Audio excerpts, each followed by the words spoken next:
الدین النصیحہ کہ دین خیر خواہی کا نام ہے۔ اور ایک دوسری روایت میں آتا ہے کہ آپ سے صحابہ نے عرض کیا تھا یا رسول اللہ اذنی فاوجز، اے اللہ کے رسول صلی اللہ علیہ وسلم آپ ہمیں نصیحت کریں، آپ ہمیں نصیحت کریں، فاوجز اور مختصر کریں۔ تو اللہ کے رسول صلی اللہ علیہ وسلم نے فرمایا الدین النصیحہ، آپ نے صحابہ کو جو نصیحت کی وہ اسی لفظ کے ذریعے سے الدین النصیحہ، صحابہ کی طرف سے مختصر کا مطالبہ تھا، اختصار کا مطالبہ تھا، تو رسول اللہ صلی اللہ علیہ وسلم نے بھی پورے دین کا خلاصہ کہہ لیں صرف 2 لفظ میں آپ نے بیان فرما دیا، الدین النصیحہ، دین خیر خواہی کا نام ہے۔ یہ جو حدیث ہے یہ حدیث ان احادیث میں سے ہے جن کے بارے میں کہا گیا ہے کہ ان احادیث پہ پورے دین اسلام کا دار و مدار ہے، اور بنیادی احادیث میں سے ایک اہم حدیث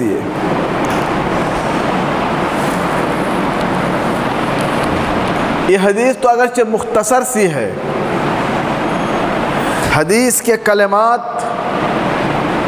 مختصر ہیں، لیکن اس کے اندر جو معنی ہے، جو مفہوم ہے، وہ اتنا وسیع ہے کہ پورا دین کا خلاصہ اس حدیث کے اندر بیان کر دیا گیا ہے۔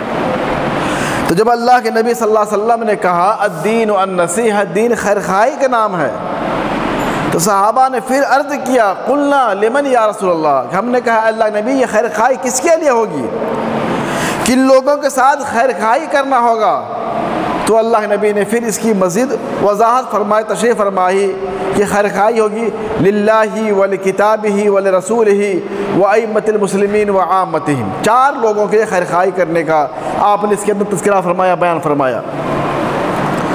اور یہ حدیث اللہ نبی کی جوامع الکلم میں سے ہے،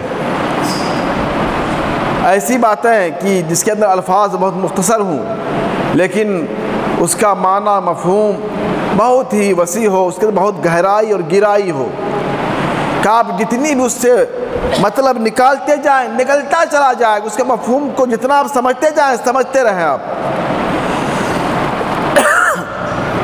اور محدثین نے کہا ہے کہ اگر ایک مسلمان اسی حدیث کی چند 4 باتوں پہ عمل کر لے، اس حدیث کے اندر بیان کردہ صرف انہی 4 باتوں پہ عمل کر لے تو وہ کامیاب ہو جائے گا، دنیا کے اندر بھی آخرت کے اندر بھی۔ اتنی اہم حدیث ہے یہ۔ تو آج اس خطبے میں اسی حدیث پہ مختصر انشاءاللہ روشنی ڈالی جائے گی۔ اللہ تعالیٰ سے دعا ہے کہ ہمیں صحیح طور پہ اپنی بات کو کہنے کی اور اس پہ پہلے ہمیں پھر آپ تمام حضرات کو عمل کرنے توفیق عطا فرمائے، آمین۔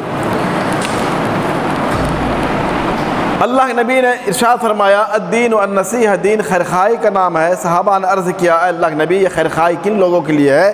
تو اللہ کے نبی نے پہلا جو جواب دیا للہ، اللہ کے لیے خیر خواہی کرو، خیر خواہی اللہ کے لیے کرو۔ اللہ کے لیے خیر خواہی کرنے کا مطلب کیا ہے؟ عام طور پہ ہم لوگ جو خیر خواہی کا مطلب سمجھتے ہیں، ہمارے ذہن میں جو بات آتی ہے وہ یہ کسی کے ساتھ بھلائی کرنا، ہمدردی کرنا، نرمی کا سلوک کرنا، کسی کی مدد کرنا، معاونت کرنا، کسی کا ہاتھ بٹانا، کسی کی تکلیف کو دور کرنا، پریشانی کا ازالہ کرنا، یہ خیر خواہی ہے۔ تو کیا اللہ تعالیٰ ہماری مدد کا محتاج ہے؟ کیا اللہ تعالیٰ ہمارے تعاون کا محتاج ہے؟ نعوذ باللہ، ایسی بات نہیں ہے۔ اللہ الصمد، اللہ بے نیاز ہے، ہم سب ان کے محتاج ہیں۔ اللہ الغنی، اللہ کیا ہے؟ غنی ہے، بے نیاز ہے، اور ہم سب اس کے محتاج ہیں۔ تو اللہ ہماری نہ خیر خواہی کا محتاج ہے، نہ ہماری مدد کا محتاج ہے، نہ ہمارے اور کسی بات کا محتاج ہے۔ اللہ کے ساتھ خیر خواہی کرنے کا مطلب یہ ہے کہ اللہ پہ صحیح طور پہ ایمان لایا جائے، اللہ کے بارے میں صحیح عقیدہ رکھا جائے، اور یہ عقیدہ رکھا جائے، یا ایمان، سب سے پہلے ایمان لایا جائے کہ اللہ اس پوری کائنات کا، ساتوں آسمان کا، ساتوں زمین کا، اور اس آسمان و زمین کے بیچ میں جتنی چیزیں ہیں، جتنی مخلوقات ہیں، جاندار ہیں، حیوانات ہیں، نباتات ہیں، جمادات ہیں، تمام چیزوں کا اکیلا خالق و مالک، رب پالنہار اللہ رب العالمین ہے۔ یہ اللہ پہ ایمان لانے مطلب ہوا۔ اور ساتھ ہی ساتھ جو اللہ تعالیٰ اس پوری کائنات کا خالق ہے، مالک ہے، پالنہار ہے، رب العالمین ہے، رزاق ہے،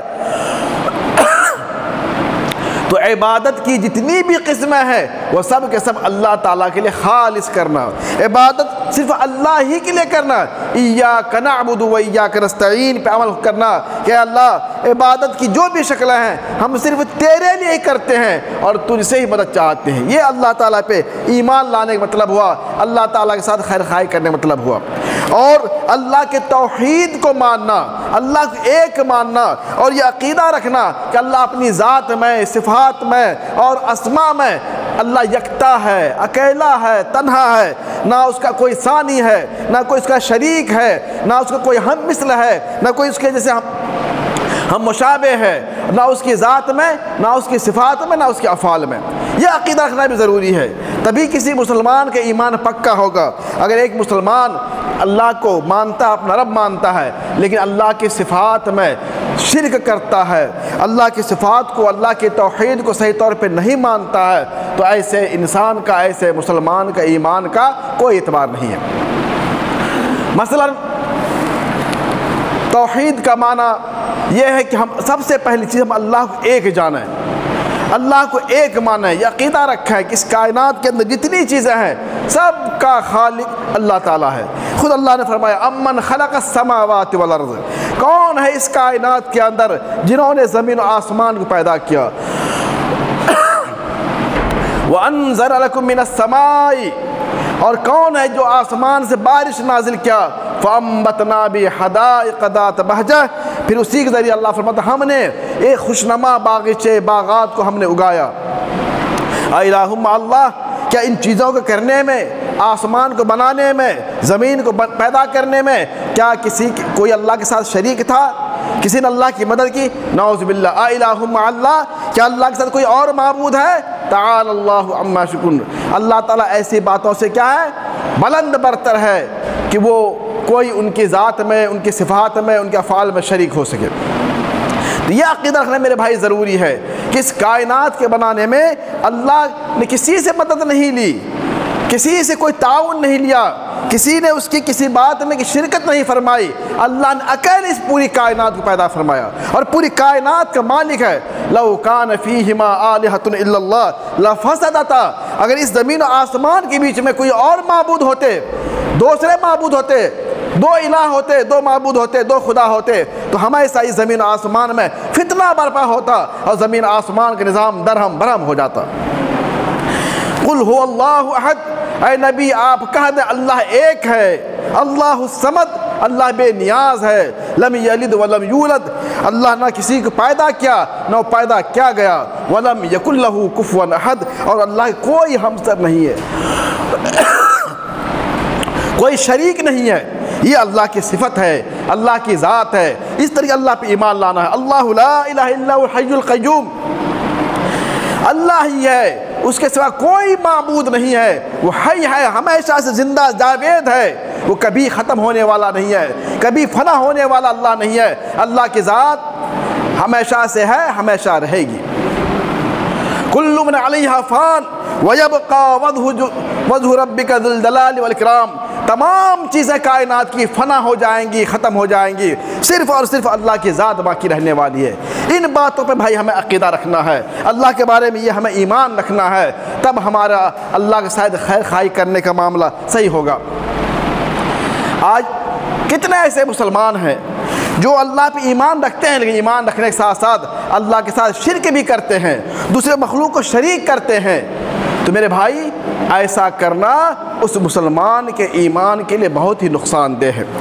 اللہ کے ساتھ خیر خواہی کرنے مطلب یہ ہے کہ اللہ جو بھی اللہ کے جو کام ہے، جو افعال ہیں، ان افعال میں اللہ کو ایک ماننا، اللہ کو اکیلا جاننا، بارش برسانا، پریشانی کا لانا، پریشانی کو دور کرنا، مصیبت کا لانا، بیماری کا لانا، اولاد کو دینا، روزی دینا، یہ تمام چیزیں یہ صرف اللہ کے ساتھ خاص ہے۔ اللہ کے مخلوق میں سے کسی کے اندر یہ سکت نہیں ہے، یہ طاقت نہیں ہے کہ ان کاموں کو انجام دے سکے۔ تو یہ عقیدہ رکھنا بھی کہ بارش برسانے والا اللہ تعالیٰ کی ذات ہے، یہ سورج نکالنے والا، چاند نکالنے والا، دن کا لانے والا، رات کا لانے والا، ہوا چلانے والا، آندھی لانے والا، بارش لانے والا، گرمی کا موسم لانے والا، یہ تمام چیزوں کا خالق و مالک اللہ کی ذات ہے۔ اللہ ہی وہ ذات ہے جو اس کائنات کے اندر جتنی چیزیں ہیں، بہتی ہوئی ندیاں ہوں، لہلاتے ہوئے کھیت ہوں، پیڑ پودے ہوں، سب اللہ تعالیٰ کی ذات پہ دلالت کرتی ہے، اللہ تعالیٰ کی خالق ہونے پہ، مالک ہونے پہ۔ تو میرے بھائی، یہ اللہ تعالیٰ کی توحید کا معنی یہ ہے کہ اللہ کی ذات میں اس کو ایک جانا ہے، اس کے جو افعال ہیں، جو کام اسی کے لیے خاص ہے۔ مثلا یہ عقیدہ رکھنا، یہ ماننا ضروری ہے کہ اللہ عالم الغیب ہے۔ اللہ عالم الغیب، غیب کی تمام باتوں کو صرف اللہ جانتا ہے۔ اللہ کے سوا کائنات کے اندر کوئی مخلوق، چاہے نبی ہوں، فرشتہ ہوں، رسول ہوں، کوئی ولی ہو، پیر ہو، بزرگ ہو، مرشد ہو، کوئی بھی ایسی ذات نہیں ہے جس کو علم غیب حاصل ہو۔ وہ صرف اللہ کی صفت خاصہ ہے۔ اگر کوئی انسان، کوئی مسلمان یہ عقیدہ رکھتا ہے کہ اللہ کے ساتھ ساتھ فلاں نبی، فلاں پیر، فلاں فقیر، فلاں بزرگ، فلاں ولی وہ بھی غیب جانتا ہے، تو یہ اللہ کے علم میں شرک کرنا ہوا، اللہ کی توحید کا انکار کرنا ہوا، اور اللہ کے توحید کا اقرار کرنا نہیں ہوا میرے بھائی۔ تو للہ ہی اللہ نے فرمایا کہ اے مسلمانوں، اللہ کے لیے خیر خواہی کرو۔ خیر خواہی کرنے مطلب یہ ہے کہ اللہ کو اس کی ذات میں، صفات میں، اور اس کے جو اسماء اللہ تعالیٰ کے، اللہ کے جو نام ہیں، ان میں اللہ کو ایک جاننا، ایک ماننا، یہ اللہ تعالیٰ کے ساتھ خیر خواہی کرنا ہوا۔ اور اگر ایسا کوئی نہیں کرتا ہے تو گویا کہ وہ اللہ کے ساتھ خیر خواہی نہیں کر رہا ہے۔ اسی طریقے سے اللہ تعالیٰ کو جو چیزیں ناپسند ہیں ان سے دور رہنا، اور جن چیزوں کو اللہ نے کرنے کا حکم دیا ہے ان پہ لبیک کہنا، آمنا صدقنا کہنا، اور اس پہ عمل پیرا ہو جانا، یہ اللہ کے لیے خیر خواہی کرنے مطلب ہوا۔ اللہ کو ناپسندیدہ چیزوں میں سے سب سے بری چیز، سب سے ناپسندیدہ چیز جو اللہ کی نظر میں ہے وہ ہے شرک، وہ ہے شرک۔ شرک یہ اللہ تعالیٰ کے نزدیک اس کائنات کے اندر کی جانے والی برائیوں میں سے، گناہ میں سے سب سے بڑا، سب سے عظیم، سب سے بھیانک، سب سے خطرناک گناہ شرک ہے۔ خود اللہ نے فرمایا ان الشرک لظلم عظیم، شرک سب سے بڑا ظلم ہے۔ اور اللہ نے فرمایا وَمَن يُشْرِكْ بِاللَّهِ فَقَدْ حَرَّمَ اللَّهُ عَلَيْهِ الْجَنَّةَ، کہ جو شخص بھی اللہ کے ساتھ شرک کرتا ہے، جو چیزیں اللہ کے ساتھ خاص ہیں ان میں مخلوق کو شریک کرتا ہے، جیسے ابھی میں نے کہا اولاد دینا یہ اللہ کے ساتھ خاص ہے، بیٹا دینا، بیٹی دینا، اولاد سے نوازنا یہ اللہ کے ساتھ خاص ہے۔ یَهَبُ لِمَن يَشَاءُ إِنَاثًا وَيَهَبُ لِمَن يَشَاءُ ذُكُورًا، اللہ جسے چاہتا صرف بیٹیاں دیتا ہے، جسے چاہتا ہے لڑکا دیتا ہے، او یزوجہم ذکرانا و اناثا، اور جسے چاہتا ہے بیٹا بیٹی دونوں دیتا ہے، ویجعل من یشاء عقیما، اور جسے چاہتا ہے اولاد سے محروم کر دیتا ہے، باز کر دیتا ہے، پوری زندگی بے اولاد رکھتا ہے۔ تو یہ اولاد دینا یہ اللہ کی صفت خاصہ ہے۔ اور کوئی مسلمان عقیدہ رکھتا ہے کہ نہیں یہ اولاد بابا بھی دے سکتا ہے، فلاں پیر صاحب بھی دے سکتے ہیں، ان کے مزار پہ جانے سے، ان کے مزار پہ چادر چڑھانے سے، نظر و نیاز کرنے سے، اگربتی جلانے سے، قرآن خوانی کرنے سے، فاتحہ خوانی کرنے سے، فلاں بابا کے نام پہ قربانی پیش کر دینے سے، اس کے نام پہ صدقہ خیرات کر دینے سے بابا خوش ہو کر کے اولاد دے گا، لڑکا لڑکی دے گا، تو میرے بھائی یہی ہے شرک یہ شرک ہے، یہی شرک ہے۔ اور اسی طریقے سے جسے میں نے کہا علم غیب بھی اللہ کے ساتھ خاص ہے، کیا ہونے والا آئندہ یہ اللہ ہی جانتا ہے، اللہ کے سوا کوئی نہیں جانتا، کوئی نبی رسول بھی نہیں جانتا۔ اور کوئی انسان یہ عقیدہ رکھتا ہے کہ فلاں پیر صاحب، فلاں بزرگ صاحب، فلاں مولوی، فلاں عالم، فلاں فقیر یہ غیب کی باتیں بتلاتا ہے، بتا دے گا تمہاری زندگی میں کیا ہونے والا ہے، کیا ہونے آنے والا ہے، اگر یہ عقیدہ رکھتا ہے تو یہ بھی شرک فی العلم ہو گیا میرے بھائی، شرک فی العلم ہو گیا۔ تو یہ چیزیں جو کرتا ہے تو ایسا کرنے والا اس حدیث کی روشنی میں وہ اللہ کے ساتھ خیر خواہی کرنے والا نہیں ہوا۔ تو اللہ نبی نے فرمایا کہ اے لوگو اللہ کے ساتھ خیر خواہی کرو.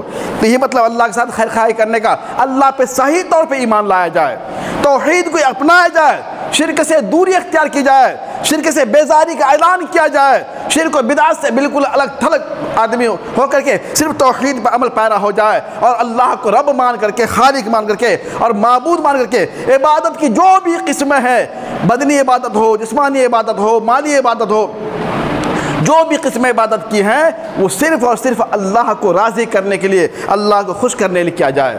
یہی اللہ کے ساتھ خیر خواہی کرنے کا مطلب ہوا, یہی اللہ کے ساتھ خیر خواہی کرنے کا مطلب ہوا. پھر اللہ نبی نے فرمایا للہ ولکتابہ, اللہ کی کتاب کے ساتھ خیر خواہی کرو. جتنی کتابیں, خاص طور قرآن مجید, اس کے ساتھ خیر خواہی کرنے مطلب یہ ہے کہ سب سے پہلی بات یہ آپ قرآن پہ ایمان لائیں. یہ اللہ کی آخری کتاب ہے جو اللہ نے انسانیت کی ہدایت کے لیے اللہ نازل فرمائی ہے, اور یہ کتاب قیامت تک کے لیے پوری انسانیت کے لیے مشعل راہ ہے, دستور حیات ہے, ضابطۂ زندگی ہے. اور اس کے اندر جو باتیں بیان ہوئی ہیں وہ 100% صحیح ہیں, اللہ کی طرف سے منزل من اللہ ہے, اللہ کی طرف سے نازل شدہ ہے.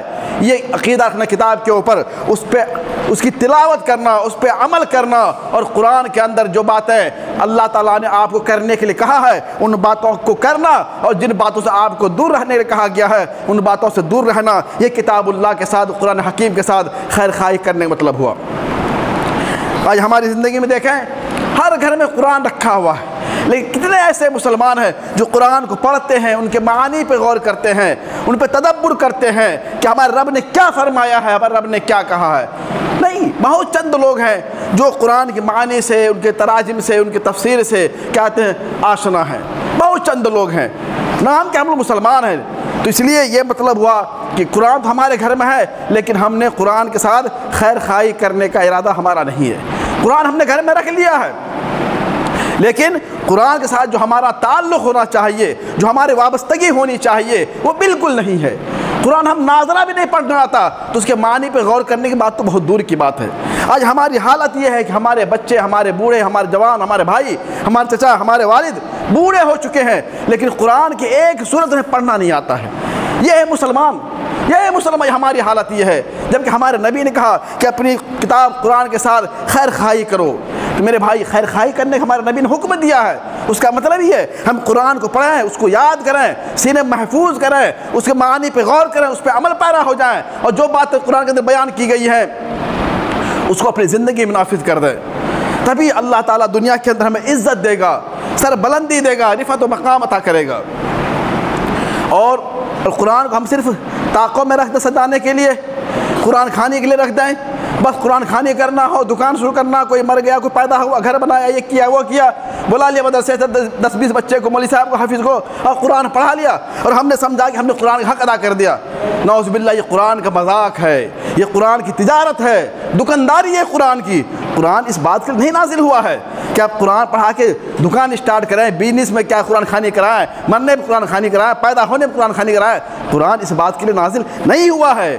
قرآن کا نزول ہوا ہے ہدی للمتقین, متقین کے لیے ہدایت کی کتاب ہے. یہ آپ کو ہدایت اس سے حاصل کرنی ہے, رہنمائی حاصل کرنی ہے, جنت کا راستہ اس سے آپ کو نکالنا ہے, جہنم سے بچنا اس کتاب کے ذریعے سے. یہ ہماری حالت ہے. تو میرے نبی نے فرمایا للہ ولکتابہ, اللہ کے خیر خواہی کرو اور اس کے کتاب کے ساتھ خیر خواہی کرو. پھر آپ نے فرمایا ولرسولہ, اس کے رسول کے ساتھ بھی خیر خواہی کرو. اور رسول کے ساتھ خیر خواہی کرنے مطلب یہ ہے کہ ہم اس بات, سب سے پہلی بات, ہم اللہ کے نبی محمد عربی صلی اللہ علیہ وسلم پہ ایمان لے کے آئیں.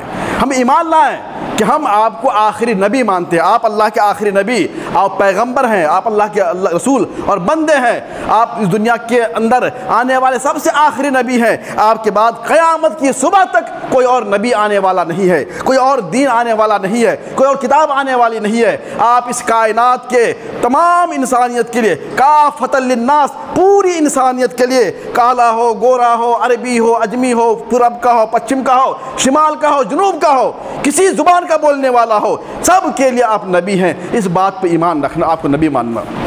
اور ساتھ ہی ساتھ نبی مان لیا, نبی ماننے کے ساتھ ساتھ ما آتاکم الرسول فخذوہ وما نہاکم عنہ فانتہوا, رسول تمہیں جس بات کا حکم دے, جس کام کو کرنے کے لیے کہیں اس پہ لبیک کہو, دوڑ پڑو, اور جس بات سے تمہیں روک دے